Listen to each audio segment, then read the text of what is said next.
Senhores senadores, senhor presidente, essa manifestação que faz aqui de solidariedade e ao mesmo tempo registro pelo nosso senador Cássio Cunha Lima, da figura de Júlio, militante do Partido dos Trabalhadores na Paraíba. Portanto, nos somamos, senador Cássio, a essa sua manifestação, que é importante, inclusive, na medida que Vossa Excelência acentua muito bem o caráter militante, a postura ética e, fundamentalmente, a forma de fazer política e reconhecendo, não nos seus inimigos, como às vezes a gente costuma tratar, os que pelejam em ideias diferentes da nossa, que eu não costumo nem chamar de adversários, porque, na realidade, nós travamos caminhos diferenciados, mas creio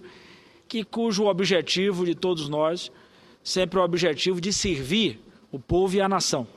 Portanto, me somo a Vossa Excelência e principalmente como membro do Partido dos Trabalhadores, extremamente agradecido pelas referências que Vossa Excelência faz a um dos nossos companheiros, que nos deixa, mas também deixa uma coisa muito importante, a sua história, a sua vida, aquilo que ele contribuiu, que foi motivo, inclusive, de receber aqui de Vossa Excelência palavras elogiosas.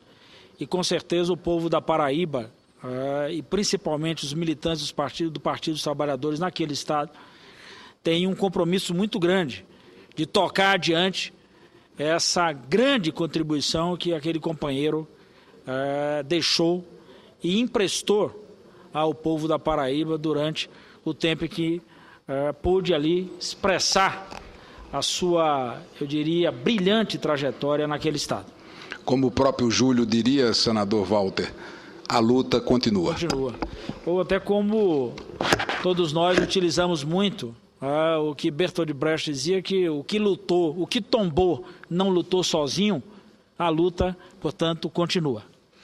Mas, senhor presidente, quero também aqui fazer referência a uma das figuras da nossa história, o baiano Jacó Gorender, autor de importantes obras, e uma delas que eu tenho como muito referência para a minha vida, que é o escravismo colonial.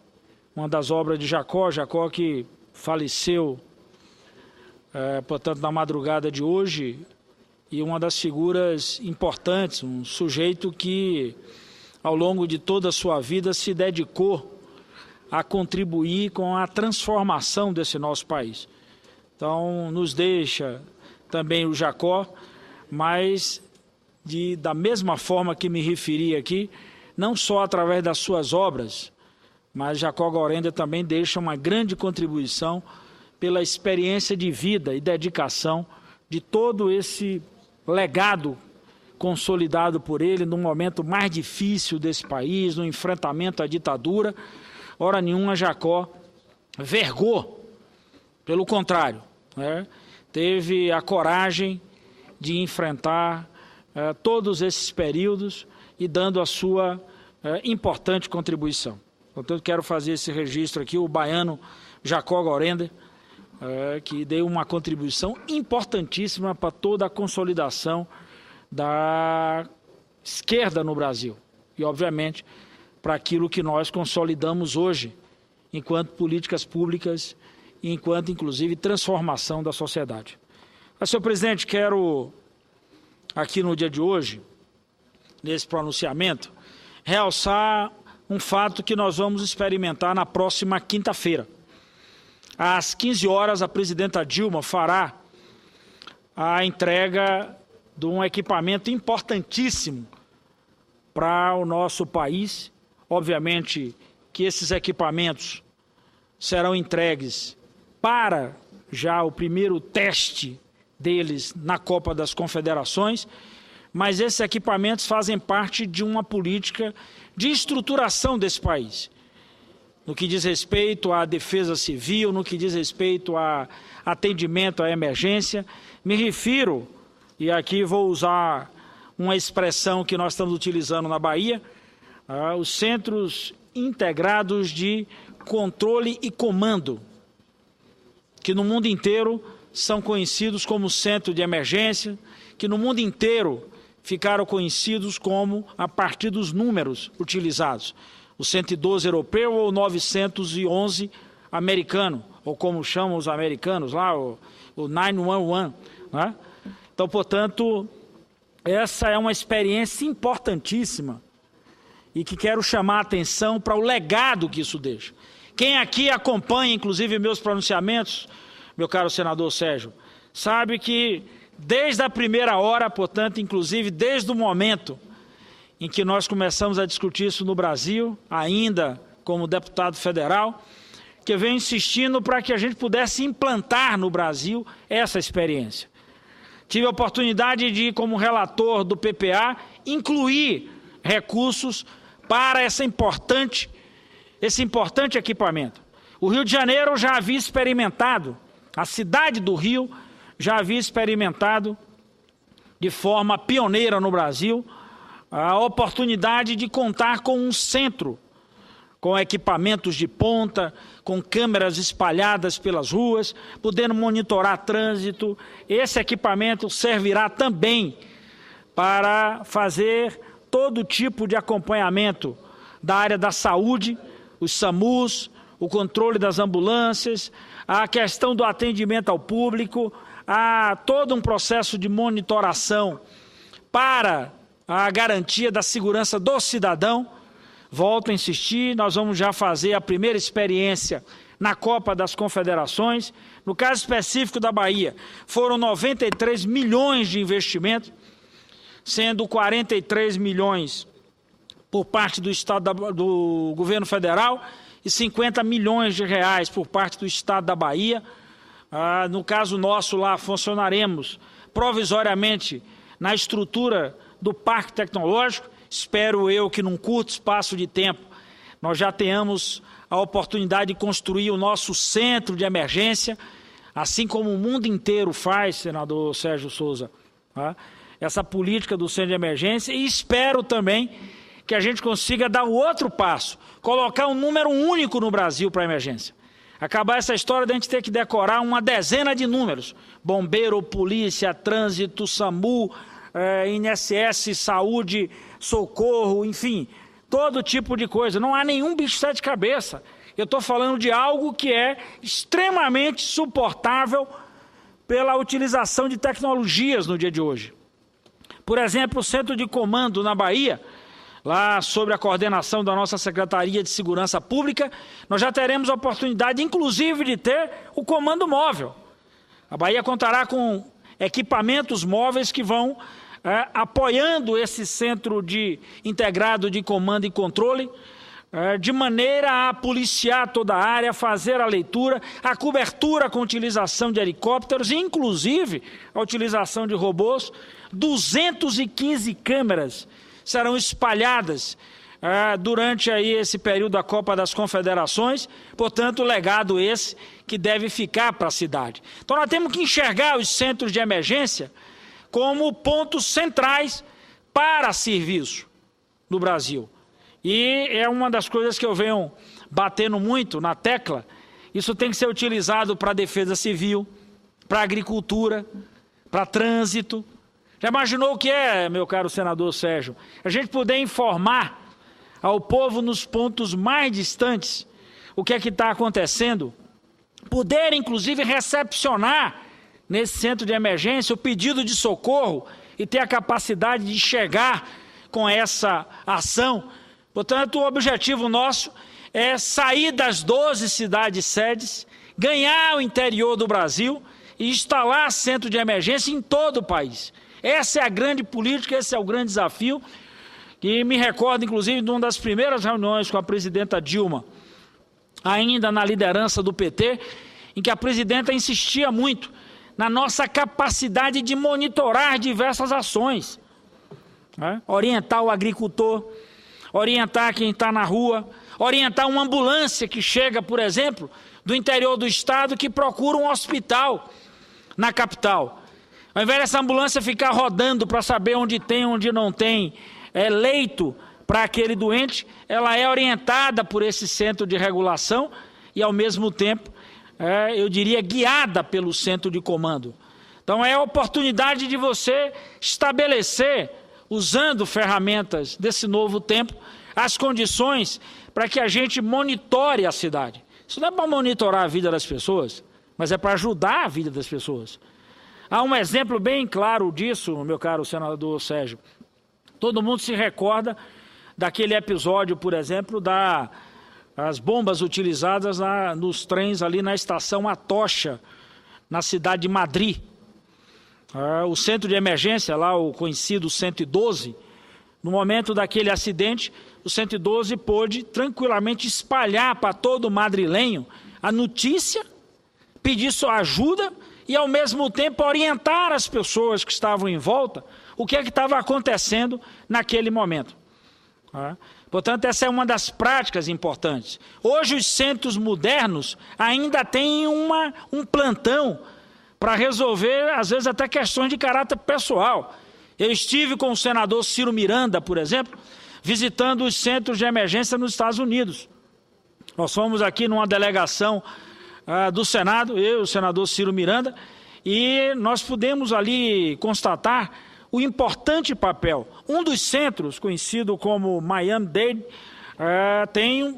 durante um ano, ele faz uma cobertura de aproximadamente 2 milhões e 500 mil habitantes, numa região onde esse centro, aliás, o Miami-Broward, não o Miami-Dade, onde esse centro tem o seu trabalho, nos informavam ali os responsáveis que aquele centro tinha recebido no ano 3 milhões de chamadas.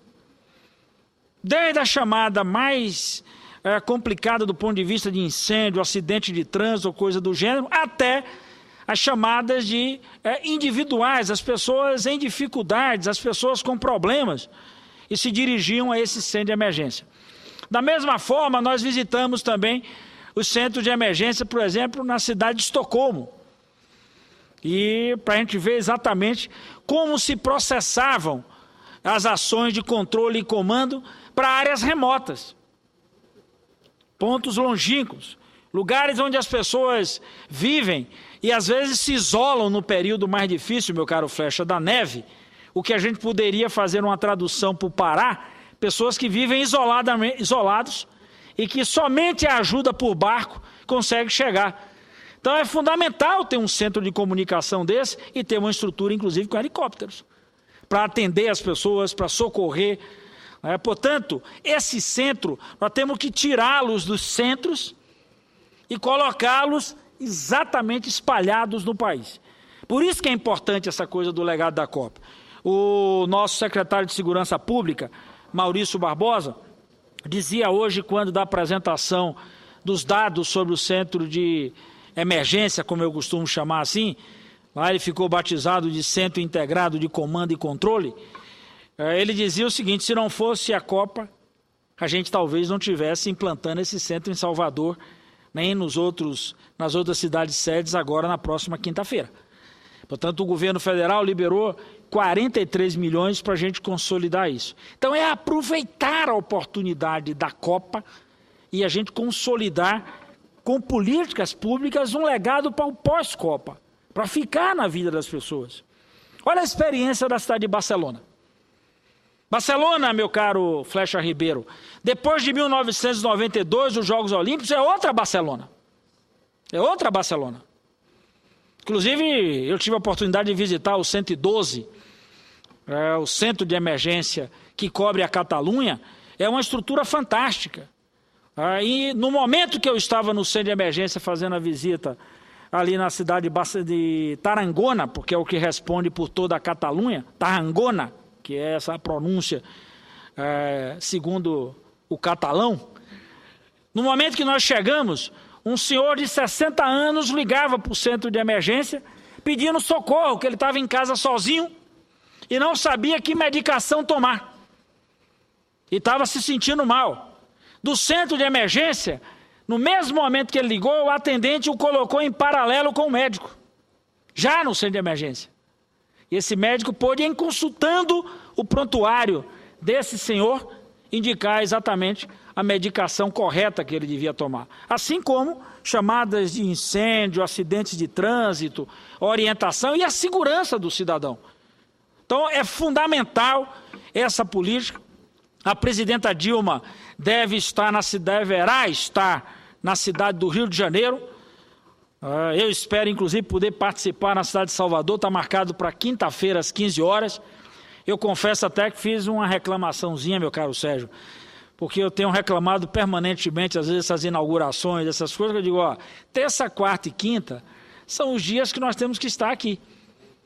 Então, na medida que tem esses eventos, na maioria das vezes a gente fica fora. E esse é, na realidade, até um ato que não só eu quero participar pela proeza, como essa tem sido uma bandeira que eu tenho permanentemente defendido aqui, né, desde de outros tempos. Quando nós discutimos aqui a política de defesa civil, que foi relatada, inclusive, pelo meu companheiro Cacildo Maldana, eu fiz questão de aparteá-lo, vim à tribuna e disse: nós não podemos perder a oportunidade de estabelecer a política de defesa civil no Brasil e instalar os centros de emergência. Talvez, se a gente já tivesse esses centros funcionando para atender essa emergência, na região serrana, a gente tivesse, inclusive, um outro tipo de tratamento para aquelas vidas que foram embora.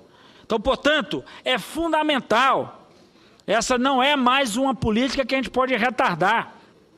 E volto a insistir, eu não estou falando de nada que não já seja extremamente consolidado no mundo inteiro.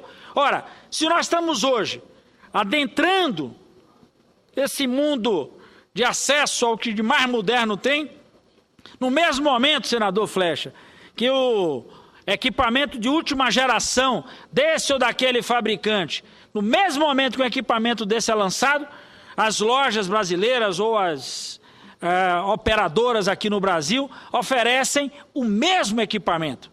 Por que a gente não pode também entrar isso na linha dos serviços?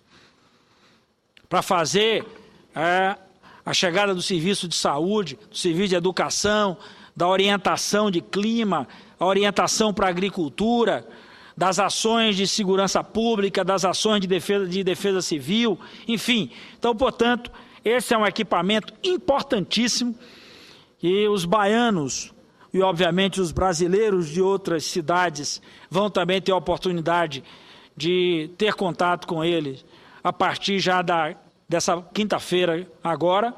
E é importante que nós já experimentemos isso na Copa das Confederações, mas para que isso possa ser aplicado na Copa da Vida.